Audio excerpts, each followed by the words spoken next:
গল্পে শুরু হয় কোরিয়ার একটি হাই স্কুল থেকে, যেটি টানা 2 বছর ধরে বেস্ট স্কুলের অ্যাওয়ার্ড পেয়েছে। কিন্তু এই স্কুলের বাস্তবতা একেবারে ভিন্ন। প্রতিদিনের মতো আজও একটি গাড়ি খুব জোরে স্কুলের ভেতরে ঢুকে পড়ে। সেখান থেকে নেমে আসে একটি ছেলে, যার নাম সুগ্যাং। এই স্কুলে সে যেন একেবারে গ্যাংস্টারের মতো চলাচল করে, নিজের দল নিয়ে যাকে খুশি তাকে মারধর করে, আর অন্য কোনো ছাত্র তার সঙ্গে ঝামেলা করার কথা চিন্তাও করতে পারে না। আজও সুগ্যাং তার বন্ধুদের সঙ্গে মিলে একটি ছেলে, যার নাম জিন ইয়াং, তাকে ভয়ঙ্করভাবে মারধর করে। জিন ইয়াং সবসময় এদের প্রধান টার্গেট। বোলিং করে তারা তার জীবনকে একেবারে নরকে পরিণত করেছে। এখানেই আরেকটি ছেলে বংজিং সবকিছু দেখছিল। সে চায় সুগ্যাংকে মারধর করে শিক্ষা দিতে, কিন্তু দুর্বল হওয়ার কারণে সে কিছুই করতে পারে না। সুগ্যাং ও তার দল ব্রডকাস্টিং রুমে গিয়ে জিন ইয়ংকে মারধর করতে থাকে এবং তার চিৎকার পুরো স্কুলে শোনা যায়। এরপর তারা ঘোষণা করে যে আমাদের বিরুদ্ধে যাবে তার অবস্থা এমন হবে। এটা শুনে সব ছাত্ররা আরো ভয় পেয়ে যায়। শিক্ষকরা সব শুনছিল, কিন্তু কেউ কিছুই করতে পারে না। এরপর আমরা দেখি একটি মেয়ে সিমিনকে। সে এই স্কুলে মাত্র 3 মাসের জন্য টেম্পোরারি টিচার হিসেবে নিয়োগ পেয়েছে। যদি সে ভালো পারফর্ম করে তাহলে তাকে পার্মানেন্ট করা হবে। এই কারণে সিমিং নিজের দিক থেকে সর্বোচ্চ চেষ্টা করছে এবং সবার সঙ্গে খুব মিষ্টি ব্যবহার করছে। একদিন সিমিং আরেক শিক্ষক জেকং এর সঙ্গে কথা বলছিল। ঠিক তখনই স্কুলের দিন পাশ দিয়ে যাওয়ার সময় সিমিং এর শরীর নিয়ে একটি অশালীন মন্তব্য করে। জেকং আর সিমিং দুজনেই সেটা শুনতে পারে, কিন্তু সিমিং কিছুই বলে না। বাথরুমে এসে সিমিং তার রাগ প্রকাশ করতে থাকে। সে ভীষণ রেগে গিয়েছিল। সে তার এক বন্ধুকে মেসেজ করে সব কথা জানায়, কিন্তু তার বন্ধু ডিউটিতে ব্যস্ত থাকায় মেসেজ দেখতে পারে না। সিমিং নিজেকে শান্ত করে বলে, আমাকে 3 মাস ভালোভাবে থাকতে হবে, তবেই আমি এখানে পার্মানেন্ট টিচার হতে পারবো। ঠিক তখনই বাথরুমে সেই শিক্ষক জেকং আসে। তার সঙ্গে আরেকজন শিক্ষকও ছিল। সে জেকংকে জিজ্ঞাসা করে, আপনি কি মিস সিমিংকে বলেছিলেন যে উনি যে টিচারের জায়গায় বসেছে সেই টিচার আত্মহত্যা করেছিল? জেকং এই কথা বলতে ইতস্ততা বোধ করছিল।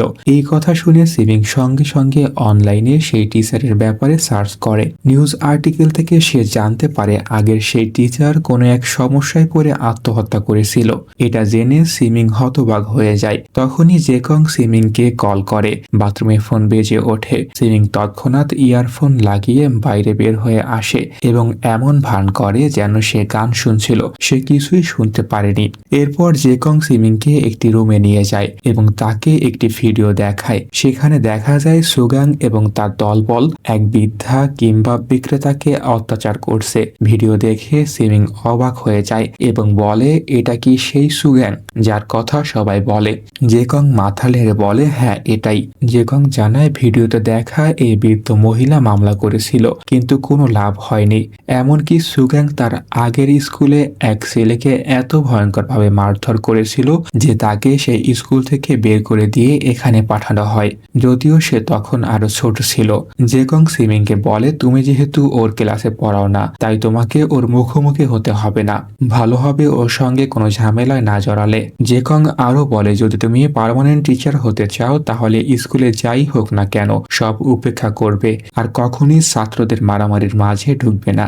এটাই তোমার জন্য ভালো।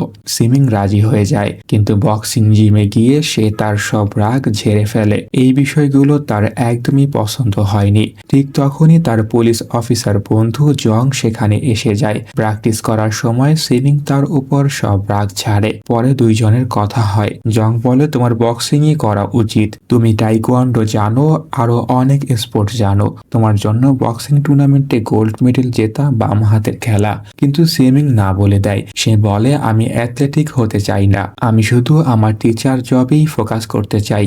জং সিমিং এর বাবার কথা তোলে, আজকাল আঙ্কেল এখানে আসে না কেন? এই কথা শুনে সিমিং হঠাৎ রেগে যায় এবং তার বাবার ভুলগুলো বলতে শুরু করে। আসলে সিমিং আর তার বাবার সম্পর্ক ভালো নয়, আর কোনো এক কারণে এখন সে বাবাকে একদমই পছন্দ করে না। নিজের স্বপ্ন ত্যাগ করে সে কষ্ট করে এই জিম চালাচ্ছে। জং বলে, যাই বলো না কেন তুমি একদম তোমার বাবার মতোই। তুমি অন্যায় সহ্য করতে পারো না, কিন্তু সিমিং তা মানে না। সে বলে এখন আমি শুধু নিজের কথা ভাবি। যাওয়ার সময় সিমিং সেখানে অনেকগুলো মাস্ক দেখতে পায়। সে একটি বিড়ালের মুখোশ পরে দেখে, যেটা তার খুব পছন্দ হয়। বাড়ি ফেরার পথে সে সেই বৃদ্ধা মহিলাকে দেখে যাকে ভিডিওতে সুগ্যাং অত্যাচার করছিল। তিনি এক দোকানের সামনে বসে কিম্বাব বিক্রি করছিল, কিন্তু দোকানের মালিক তাকে সেখান থেকে তাড়িয়ে দেয়। এটা দেখে সিমিং এর খুব খারাপ লাগে। সে এগিয়ে গিয়ে বৃদ্ধার সাথে ভালো করে কথা বলে এবং কিম্বাব কিনে নেয়। দূর থেকে সেই ছেলে জিন ইয়ং সবকিছু দেখছিল। বাড়িতে এসে সিমিং আবার নিজের টিচার জবের উপর ফোকাস করার কথা ভাবে, কিন্তু তার মনে বারবার ফিরে আসে সেই বক্সিং ম্যাচে হেরে যাওয়ার স্মৃতি। পরের দিন সে আবার স্কুলে যায়। প্রতিদিনের মতো সবার সঙ্গে ভালো ব্যবহার করে, পড়ায় মন দেয়। এমনকি ছাত্রদের ধূমপান করতে দেখেও সে উপেক্ষা করে যায়। কিন্তু একসময় সে তার ক্লাসের ছাত্র জিন ইয়ানকে দেখতে পায়, যাকে আবারও সুগ্যাং অত্যাচার করছিল। জেকং এর কথা তার মনে পড়ে। ছাত্রদের মারামারিতে জড়াবে না, তাই সিমিং লুকিয়ে পড়ে। ঠিক তখনই সুগ্যাং জিন ইয়ানের মুখ চেপে ধরে, তাকে লাথি মেরে মাটিতে ফেলে দেয়। তারা সিসিটিভিও ঢেকে রেখেছিল, তাই কিছু রেকর্ড হয় না। কিন্তু এই দৃশ্য দেখে সিমিং এর ভীষণ রাগ হয়। সে জিন ইয়ানকে বাঁচাতে এগিয়ে যাচ্ছিল। ঠিক তখনই সামনে আসে সেই ছেলে বিয়ং জিং, যে লুকিয়ে সবকিছু দেখছিল। সে সিমিংকে মাঝখানে পড়তে নিষেধ করে এবং বলে, আপনি যদি হস্তক্ষেপ করেন তাহলে আপনার জন্য বড় বিপদ তৈরি হয়ে যাবে। বিয়ং জিং জানায় খুব কম মানুষই জানে যে সুগ্যাং এর পরিবারের যোগাযোগ স্কুলের ট্রাস্টি, আইনজীবী, পুলিশ অফিসার সব জায়গায় ছড়িয়ে আছে। এই কারণে আপনি যদি সামনে আসেন, সুগ্যাং আপনাকে স্কুল থেকে বের করিয়ে দিতে পারে। এই কথা শুনে সিমিং ভীষণভাবে চমকে যায়। ঠিক তখনই সুগ্যাং এবার জিন ইয়ং এর মুখে লাথি মারতে যাচ্ছিল। এই দৃশ্য দেখে সিমিং আর নিজেকে ধরে রাখতে পারে না, প্রচন্ড রেগে যায়। ঠিক যখনই সুগ্যাং লাথি মারতে যাচ্ছিল, সিমিং ফোনে কথা বলার ভান করে হঠাৎ মাঝখানে ঢুকে পড়ে এবং উল্টো সুগ্যাংকে আঘাত করে মাটিতে ফেলে দেয়। তারপর সিমিং এমন অভিনয় করতে থাকে যেন সবকিছুই ভুলবশত হয়ে গেছে। সে বলে, তোমরা এখানে করিডোরে কি করছো? এরপর সে জিন ইয়নের দিকে তাকিয়ে বলে, আমি তো ভেবেছিলাম তুমি ভালো ছেলে, কিন্তু এসব কি করছো? সিমিং জিন ইয়নকে বকাঝকা করে ক্লাসে পাঠিয়ে দেয়। তারপর সুগ্যাংকে বলে, তোমার তো খুব বেশি চোট লাগেনি তাই না? এই কথা বলেই সে চলে যায়। সুগ্যাং রাগে ফুঁসতে থাকে। এই মেয়েটাকে তার বন্ধুরা তাকে জানায় ও স্কুলের নতুন টেম্পোরারি টিচার। যে টিচার তোমার কারণে আত্মহত্যা করেছিল তার জায়গায় ওকে রাখা হয়েছে। এই কথা শুনে সুগ্যাং ক্ষেপে যায় এবং নিজের বন্ধুদেরই মারধর শুরু করে।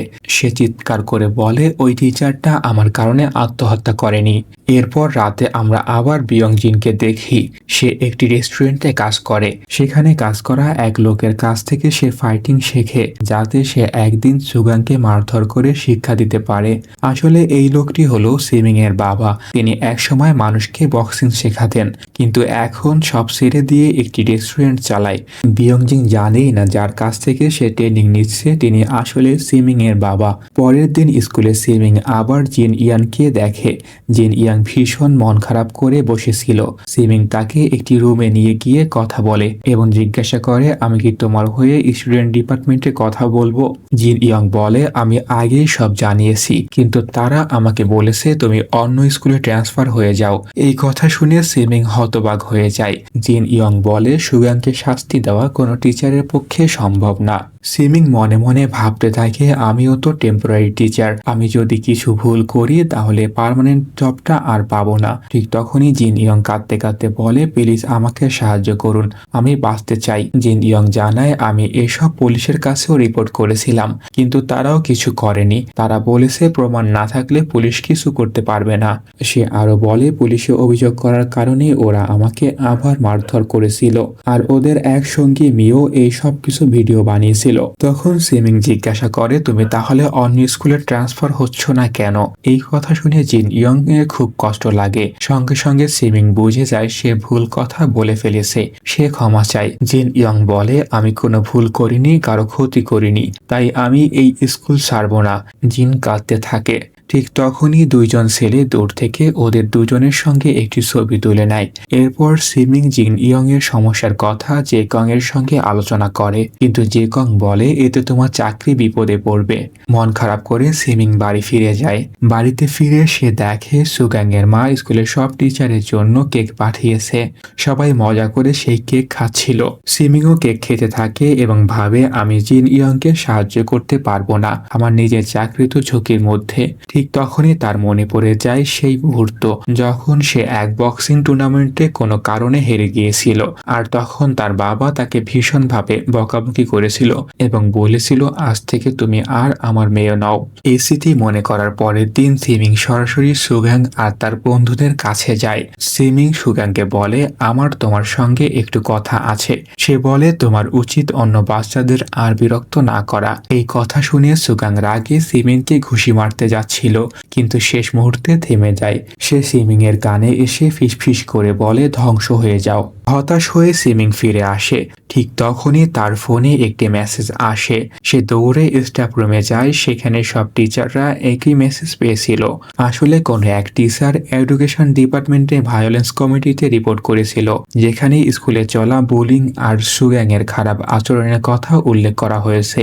এই কারণে ডিন রাগে ফেটে পড়ে এবং সবাইকে জিজ্ঞাসা করতে থাকে এটা কে করেছে। ঠিক তখনই সুগাং এর মা তার আইনজীবীকে নিয়ে সেখানে এসে হাজির হয়। সব ছাত্র অবাক হয়ে যায়, কারণ সুগাং এর মায়ের নিজের আশা মানি ব্যাপারটা খুব বড়। সুগাং এর মা সব টিচারকে জিজ্ঞাসা করে আমার ছেলের বিরুদ্ধে রিপোর্ট কে করেছে। তার আইনজীবী বলে এই কেস ক্রিমিনাল কোডের 307 এর আওতায় পড়ে। যদি সেই টিচার দোষী প্রমাণিত হয়, মানে তার অভিযোগ মিথ্যা হয়, তাহলে তাকে 5 বছরের জেল হবে আর 10 মিলিয়ন ইয়ং জরিমানা করা হবে।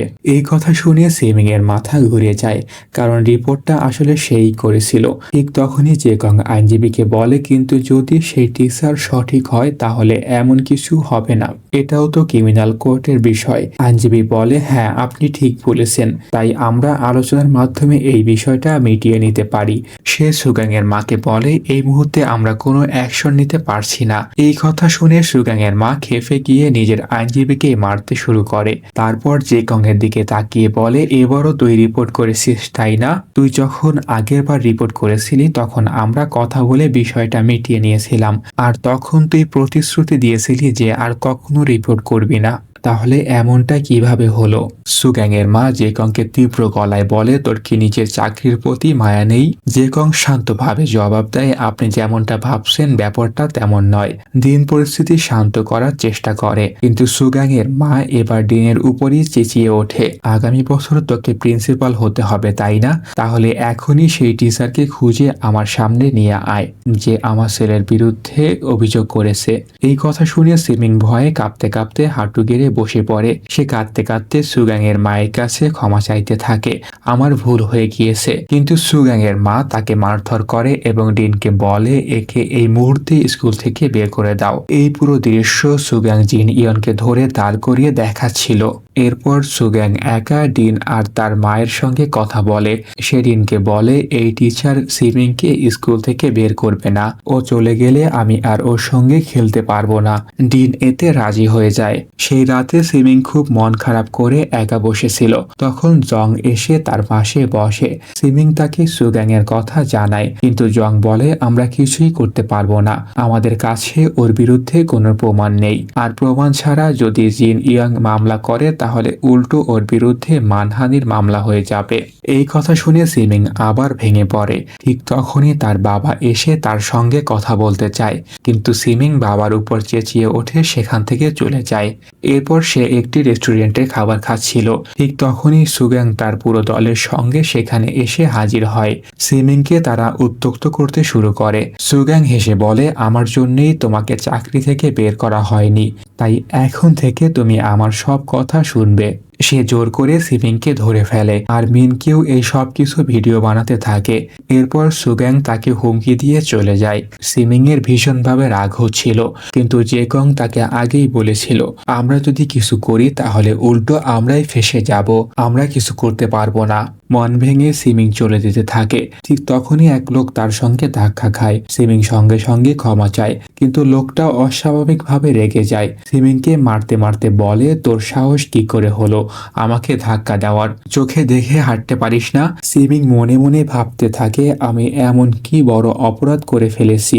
কাউকে বাঁচানোর চেষ্টা করাটা কি এতটাই ভুল? সুগাংয়ের উপরে জমে থাকা রাগ আর এই লোকটার মারধর সবকিছু মিলে এবার আর নিজেকে আটকাতে পারে না সিমিং। সেই লোকটাকে একটি জোরালো লাথি মারে এবং মনে মনে সিদ্ধান্ত নেয়, আর নয়, এবার আর অন্যায় সহ্য করা হবে না। সে দৌড়ে জিমের দিকে চলে যায়। অন্যদিকে সুগ্যাং তার দলের সঙ্গে বাস্কেটবল খেলছিল। খেলার সময় অন্য দলের এক ছেলের সঙ্গে তার ধাক্কা লাগে আর সেখান থেকেই মারামারি শুরু হয়ে যায়। ঠিক তখন বিয়ংজিং অর্ডার নিয়ে সেখানে এসেছিল। মারামারি দেখে সে দ্রুত সরে যায়। দূর থেকে লুকিয়ে সিমিং সবকিছু দেখছিল। সে সুগ্যাংকে শিক্ষা দেওয়ার জন্য সেই বিড়ালের মুখোশটি পরে নেয়, নিজের পরিচয় লুকায় এবং হঠাৎ মারামারির মাঝে ঝাঁপিয়ে পড়ে এবং সুগ্যাংকে মারতে শুরু করে। সিমিং আর সুগ্যাং এর মধ্যে ভয়ঙ্কর এক লড়াই শুরু হয়। সিমিং তার ফাইটিং স্কিল ব্যবহার করে সুগ্যাংকে নির্মমভাবে মারতে থাকে। সুগ্যাংও কম যায় না, সেও শক্তভাবে পাল্টা আঘাত করছিল। বিয়ংজিং আর জিন ইয়ং জীবনে এই প্রথম সুগ্যাংকে মার খেতে দেখছিল। শেষমেশ সিমিং এক প্রচন্ড জোরে ঘুষি মারে, যেটা দেখে সুগ্যাং এর বন্ধুরাও হতভম্ব হয়ে যায়, কারণ এই প্রথম সুগ্যাং কারো কাছে মার খেয়েছিল। ঠিক তখনই পুলিশ এসে যায়। পুলিশ দেখে সবাই দৌড়ে পালাতে শুরু করে। মুখোশ পরা অবস্থায় দৌড়াতে থাকা সিমিংকে তার পুলিশ অফিসার বন্ধু জং দেখে ফেলে এবং তাকে চিনে ফেলে। সিমিং ভীষণ খুশি হয়ে ওঠে। সুগ্যাংকে সে শিক্ষা দিতে পেরে তার মনে এক অদ্ভুত শান্তি আসে। বিয়ংজিং বুঝে যায় সেই মুখোশের আড়ালে আসলে তার টিচার সিমিং ছিল। পরের দিন স্কুলে পৌঁছাতেই দেখা যায় পুরো স্কুলে খবরটি ছড়িয়ে পড়েছে যে ক্যাট মাস্ক পরা এক লোক সুগ্যাংকে ভীষণভাবে মারধর করেছে। এই খবর শুনে টিচার যেতে শুরু করে। স্টুডেন্টরা সবাই খুশি হয়। সবাই ভাবছিল সুগ্যাং এর সঙ্গে এমনটাই হওয়া উচিত, কিন্তু সুগ্যাং এর সামনে এখনো সবাই ভয়ে ভয়ে থাকে। কিন্তু ক্লাসে ঢুকে সে দেখে তার ডেস্কে কেউ বিড়ালের ছবি এঁকে রেখেছে। রাগে সে ডেস্ক ছুঁড়ে ফেলে দেয় এবং চেঁচিয়ে বলে, এটা কে করেছে? সাহস থাকলে সামনে এসো। ঠিক তখনই জেগং আর অন্য টিচাররা এসে পরিস্থিতি সামলে নেয়। সুগ্যাং রাগে ফুঁসতে ফুঁসতে বের হয়ে যায়। সে মনে মনে ভাবছিল ওই মুখোশ পরা লোকটি আসলে কে। এরপর তারা আবার জিন ইয়ংকে বুলিং করার প্ল্যান করে। রাতে রেস্টুরেন্টে কাজ করার সময় বিয়ংজিং তার ট্রেনারকে সিমিং এর কথা বলে। তখনই সে জানতে পারে এই রেস্টুরেন্টের মালিক আসলে সিমিং এর বাবা। অন্যদিকে সিমিং মুখোশ পরে নিজের ভিতরে এক অদ্ভুত আনন্দ অনুভব করছিল, কিন্তু জং তাকে বলে, সেদিনই আমি তোমাকে চিনে ফেলেছিলাম। তুমি একজন টিচার, এভাবে মুখোশ পরে স্টুডেন্টদের মারতে পারো না।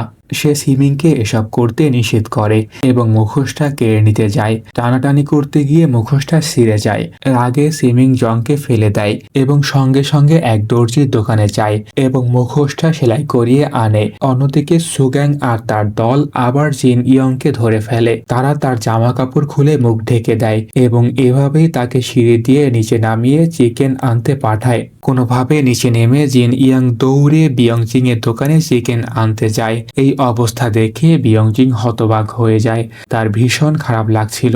সে সঙ্গে সঙ্গে নিজের টিচার সিমিংকে ডাকতে ছুটে যায়। এদিকে সিমিং সেলাই করা মুখোশটির দিকে তাকিয়ে ভাবে, হয়তো আমার এসব করা উচিত নয়। ধীরে ধীরে সে মুখোশটি আগুনে পোড়াতে শুরু করে, কিন্তু ঠিক তখনই বিয়ংজিং সেখানে এসে আগুন নিভিয়ে দেয় এবং জানায় যে সুগ্যাং এবং তার বন্ধুরা আবারও জিয়ং ইংকে বোলিং করছে। বিয়ংজিং বলে, সেদিন ক্যাট মাস্ক পরে সুগ্যাংকে মারার মানুষটা আপনিই ছিলেন। সেটা দেখে আমি খুব খুশি হয়েছিলাম। সেদিন রাতে পুলিশকেও আমি ডেকেছিলাম এবং পুরো স্কুলে আমি কথাটি ছড়িয়ে দিয়েছিলাম যে ক্যাট মাস্ক পরা একজন সুগ্যাংকে ভয়ঙ্করভাবে মেরেছে। সে আরো বলে, আপনাকেই আবার সুগ্যাংকে মারতে হবে, জিন ইয়ংকে বাঁচাতে হবে। অন্যদিকে জিন ইয়ং এসবের ভার সইতে না পেরে সে পুরোপুরি ভেঙে পড়ে। সেখানে কাজ করা এক লোক তাকে চিকেন দেয়। ঠিক তখনই জিন ইয়ং একটি ছুরি দেখতে পায়। সে ছুরিটি তুলে নিয়ে ভাবে আজই সবকিছু শেষ করে দেবে। অন্যদিকে সুগ্যাং মিনকিউ রেকর্ড করা সেই ভিডিও দেখছিল যেখানে সে জিন ইয়ানকে অত্যাচার করছিল। ভিডিওটা দেখে সে হেসে ওঠে যদিও মিনকিউ তার দলেরই ছিল, তবুও মনে মনে সে সুগ্যাংকে গালাগালি করছিল। ঠিক তখনই ক্যাট মাস্ক পরা সিমিং সেখানে হাজির হয়।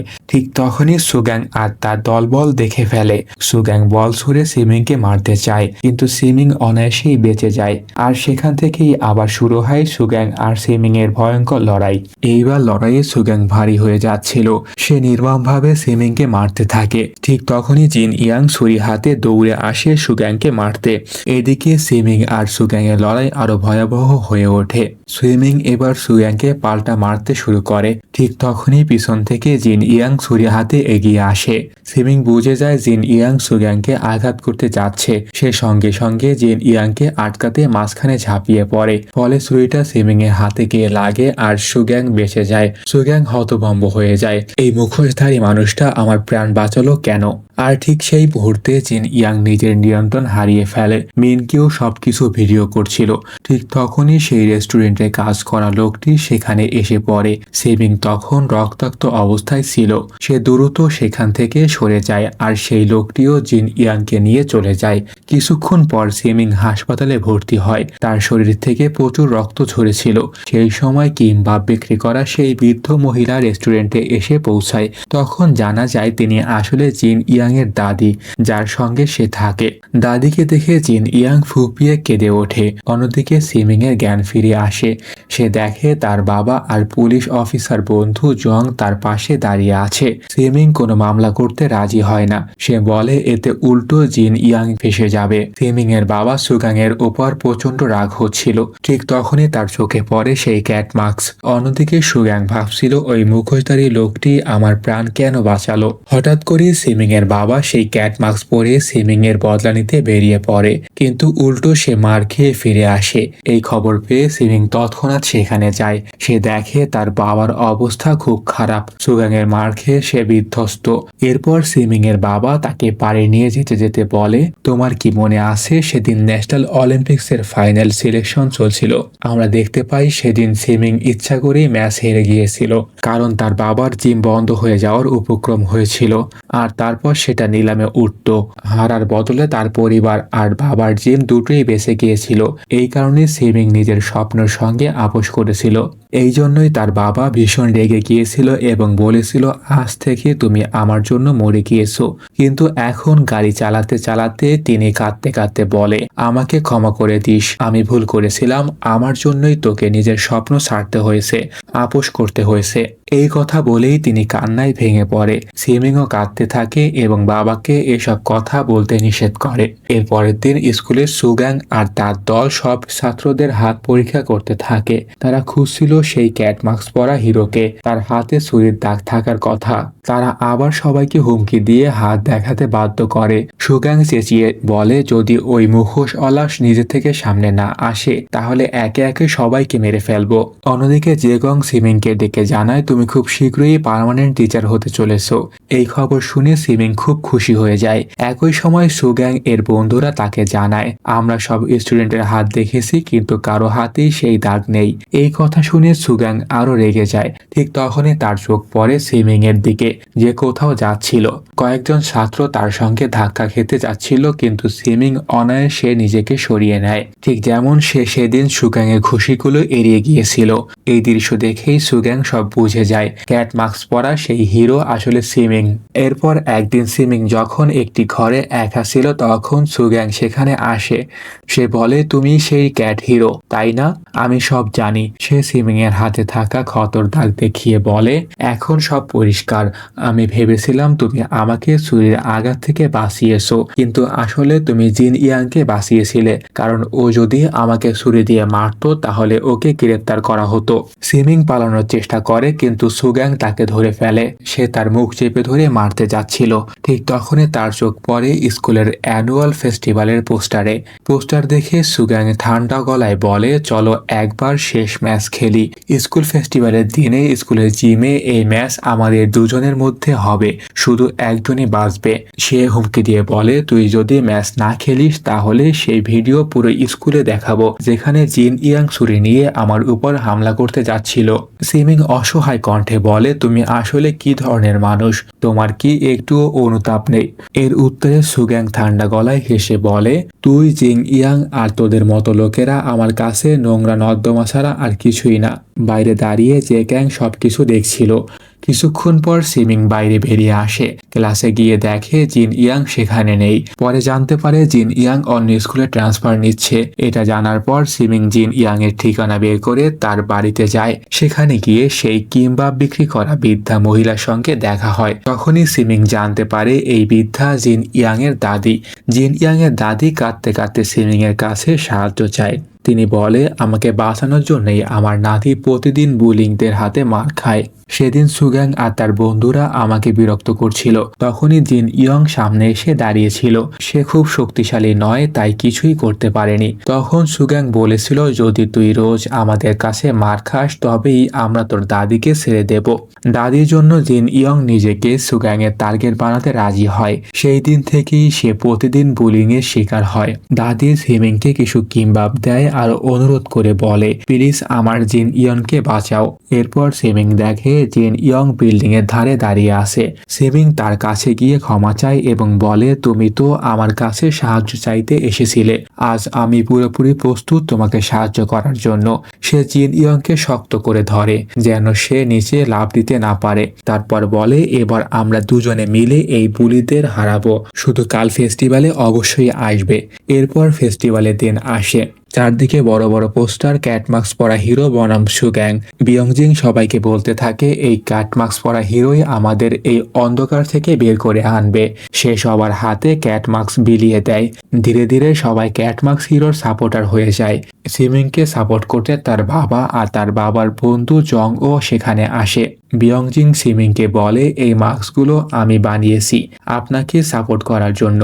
আমি এটা করছি কারণ আমি চাই সুগ্যাংকে শিক্ষা দিতে। জিন ইয়ং এর আগে আমি নিজেই ওদের প্রধান টার্গেট ছিলাম। আমি বুঝি জিন ইয়ং কেমন কষ্টে আছে। ফেস্টিভ্যাল শুরু হয়। সুগ্যাং ফাইটের জন্য প্রস্তুত হতে থাকে। ভীষণ উত্তেজিত ছিল, কিন্তু সিমিং তখনও লড়াইয়ের জন্য পুরোপুরি প্রস্তুত নয়। অথচ চারপাশে সবাই চাইছিল ক্যাট মাস্ক পরা হিরো এসে সুগ্যাংকে শিক্ষা দিক। হঠাৎ সিমিং দেখে এক মেয়ে ক্যাট মাস্ক পরে দাঁড়িয়ে আছে। সেই মেয়েটার মধ্যে সে নিজের প্রতিচ্ছবি দেখতে পায়। তখনই বুঝে যায় সবকিছু ঠিক করতে হলে তাকেই লড়তে হবে। এরপর সিমিং ফাইটিং এর জন্য প্রস্তুত হয়। সে ট্রেনিং গিয়ার পরে মাস্ক লাগায়। সুগ্যাং ইতিমধ্যেই রিংয়ে পৌঁছে গেছে। সিমিং ও প্রস্তুত রিংয়ের দিকে এগোয়। পথে বিয়ংজিং আর জিং ইয়ং এর সঙ্গে দেখা হয়। তারপর সিমিং রিংয়ে ওঠে। সবাই তার ছবি তুলতে শুরু করে। ক্যাট ক্যাট বলে চিৎকার করে তাকে উৎসাহ দেয়। এরপর দুজনের মধ্যে ফাইট শুরু হয়, কিন্তু সুগ্যাং খুবই শক্তিশালী ছিল। সে সিমিংকে নির্মমভাবে মারতে থাকে। সিমিং এর বাবা, জং আর যারা জানতো ক্যাটমার্কসের ভিতরে সিমিং, তারা সবাই ভীষণ চিন্তিত হয়ে পড়ে। ফাইট চলাকালীন হঠাৎ সিমিং এর চুল খুলে যায়। সবাই বুঝে যায় ক্যাটমার্কস পরা হিরো আসলে একজন মেয়ে। তবুও সুগ্যাং সিমিংকে মারতে থাকে, কিন্তু আশ্চর্যজনকভাবে দর্শকরা তখনও সিমিংকেই চিয়ার করছিল। এই দৃশ্য দেখে সিমিং আবার শক্তি সঞ্চয় করে। সে পাল্টা আঘাত করতে শুরু করে। একের পর এক মারতে থাকে সুগ্যাংকে। মুখে একটি জোরালো কিক মেরে সে তাকে দুর্বল করে দেয়। তারপর সবার সামনে নিজের মাস্ক খুলে ফেলে।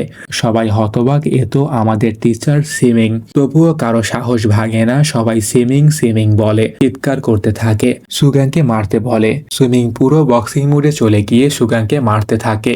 স্কুলের দিন ফাইট থামাতে আসে, কিন্তু উল্টো নিজেই পড়ে অজ্ঞান হয়ে যায়। এরপর সিমিং সুগ্যাংকে মারতে মারতে রিং এর বাইরে ছুঁড়ে ফেলে। তাকে হাঁটু গেড়ে বসিয়ে বলে, জিন ইয়ং এর কাছে ক্ষমা চাও। কিন্তু সুগ্যাং তবুও ক্ষমা চাইতে স্বীকার হয় না। তখন জিন ইয়ং বলে, আমার তোর ক্ষমার দরকার নেই, তুই আগেই সবার কাছে হেরে গিয়েছিস। এটা বলে সে চলে যায়। সিমিংও চলে যেতে চায়, কিন্তু হঠাৎ সুগ্যাং আবার আক্রমণ করে। এবার সিমিং একটি শেষ কিক মেরে তাকে সম্পূর্ণ অজ্ঞান করে দেয়। সব শেষ হয়ে যাওয়ার পর জিন ইয়াং সাহস সঞ্চয় করে ভয় না পেয়ে সুগ্যাং এর বিরুদ্ধে অফিসিয়ালি রিপোর্ট করে। তখন মিং ইউ সেখানে আসে। আসলে সে ইচ্ছে করেই সুগাংয়ের দলে ছিল। সে সুগাংয়ের সব কুকীর্তি ভিডিও রেকর্ড করেছিল প্রমাণ হিসেবে ব্যবহার করার জন্য। মিং ইউ সেই ভিডিওগুলো পুলিশকে দেয়। শক্ত প্রমাণের কারণে সুগাংকে গ্রেপ্তার করা হয়।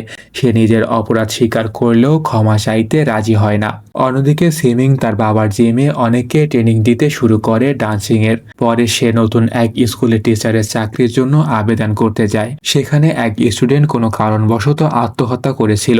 ঠিক তখনই সিমিং এর সামনে এক মেয়েকে দেখা যায়। সে বেরিয়ে আসে, যার আচরণ একেবারে বুলিদের মতো। সিমিং নিজের ইন্টারভিউ দেয়। তার ব্যাগে তখনও সেই ক্যাট মাস্ক, অর্থাৎ সে এখানে প্রস্তুত ছিল বুলিদের শিক্ষা দেওয়ার জন্য। এভাবেই গল্পের শেষ হয়।